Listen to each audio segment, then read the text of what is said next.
Hello friends.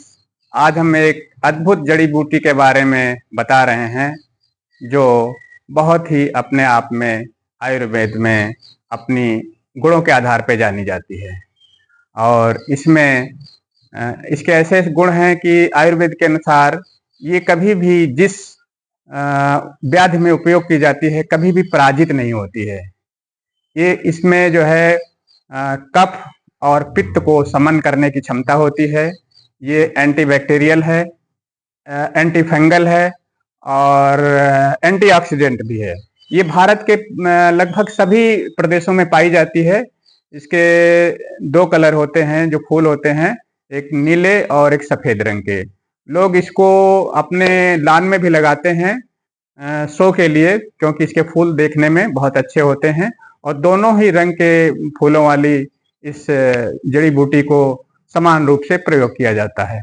अब आइए हम बताते हैं आपको इसके कौन से कहाँ पर प्रयोग किया जाता है। इसको हम जो है जब अगर किसी का पाचन कमजोर होगा, डाइजेस्टिव सिस्टम कमजोर है, कुछ खाया पिया लगता नहीं है, ऐसे केसेस में हम इसको जो है इसके पंचांग मतलब जो है इसके फूल, फल, पत्ती, तना और जड़, इन तीनों को समान मात्रा में लेंगे और समान मात्रा में इसका जो है पीस करके रस निकाल लेंगे और 20 ml रस प्रातः काल खाली पेट लगभग 21 दिन तक लेंगे तो आपका पाचन तंत्र मजबूत हो जाएगा और खाया पिया सब कुछ हजम हो जाएगा। इसमें जैसे पंचांग का मतलब होता है फूल और फल, पत्ती, तना और जड़, इन पांचों को बराबर भाग में लेंगे। दूसरा उपयोग है इसका हाई बीपी में। जिन लोगों का ब्लड प्रेशर हाई हो जाता है उनको इनकी जो है फूल, इसके 5 फूल ले लीजिए और 5 फूलों का रस निकाल करके प्रातः काल जो है इसको अगर इस्तेमाल किया जाए खाली पेट तो इसको 3 दिन के बाद ही असर दिखना शुरू हो जाता है, लेकिन 2-3 हफ्ते में एकदम बीपी की शिकायत बिल्कुल सही हो जाती है और ब्लड प्रेशर नॉर्मल हो जाता है।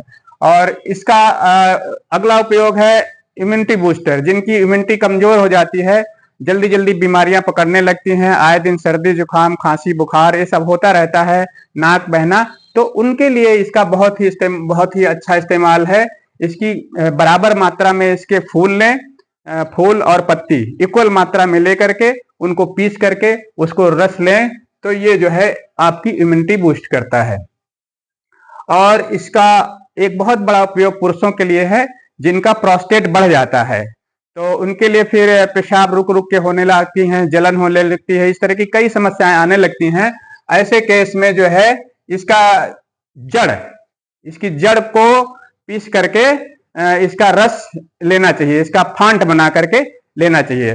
तो 21 दिन से लगे 30 दिन में लगभग उनका प्रोस्टेट जो है धीरे धीरे कम होने लगता है और लगभग 2 महीने में प्रोस्टेट अपनी सामान्य स्थिति में आ जाता है।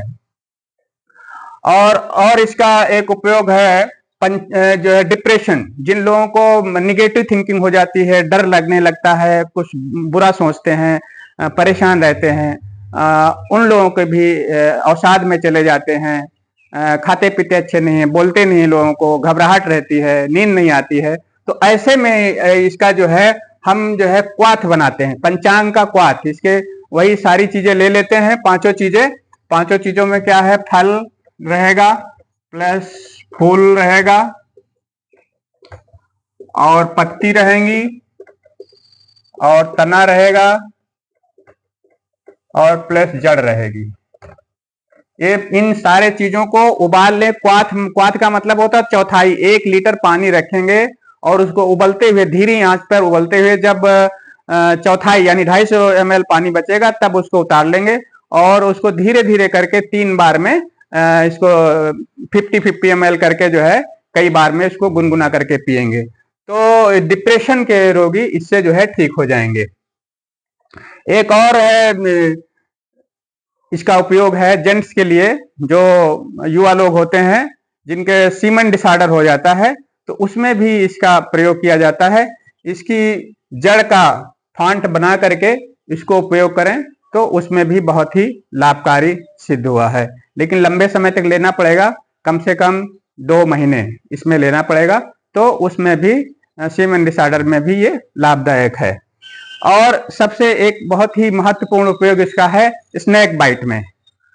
सांप के काटने से जो आदमी मूर्छित हो जाता है उसको होश में लाने के लिए या उसका विष उतारने के लिए इसकी जो है जड़ और निर्गुंडी की पत्ती को दोनों को बराबर मात्रा में लेकर के और उसका रस निकाल करके अगर मरीज होश में है तो उसे जो है एक एक चम्मच जो है हर 2 घंटे के बाद में पिलाते रहें तो धीरे धीरे उसका जहर उतर जाएगा। अब आइए इसको हम इसका परिचय बताते हैं कि थोड़ा सा इसका दिखा देते हैं।